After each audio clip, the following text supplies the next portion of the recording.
ওই যে যারা নতুন জালেম হিসেবে আবির্ভূত হয়েছে, ওই যে যাদেরকে বাংলাদেশের মানুষ গুপ্ত হিসাবে চিনে, আমরা প্রিয় ভাই বোনেরা, গত কয়েকদিন ধরে বিভিন্ন পত্র পত্রিকায় নিউজে আমরা কিছু খবর দেখতে পাচ্ছি।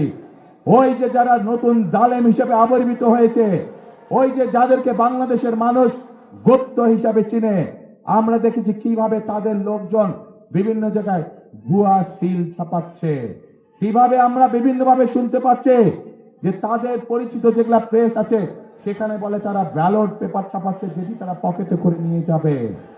প্রিয় ভাই বোনেরা, শুধু তাই নয়, আমরা এর মধ্যে বিভিন্ন জায়গায় দেখেছি, বিশেষ করে নিরীহ মা বোন যারা আছে তাদের কাছে গিয়ে তারা এনআইডি নাম্বার দিচ্ছে, তাদের কাছে গিয়ে তারা বিকাশ নাম্বার নিচ্ছে।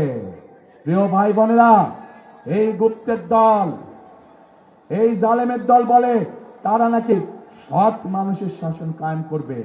আরে ভাই, নির্বাচনের আগেই তো আপনারা জাল ব্যালট পেপার শুনলাম, খবরে দেখলাম ছাপাচ্ছেন। নির্বাচনের আগেই তো দেখলাম আপনাদের লোকজন এনআইডি নাম্বার নিয়ে যাচ্ছে, মা বোনদের বিকাশ নাম্বার নিয়ে যাচ্ছে।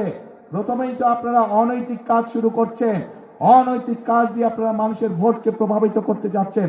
যাদের ভোটের শুরুটাই অনৈতিক কাজ, তারা কি করে সৎ মানুষের শাসন দিতে পারে?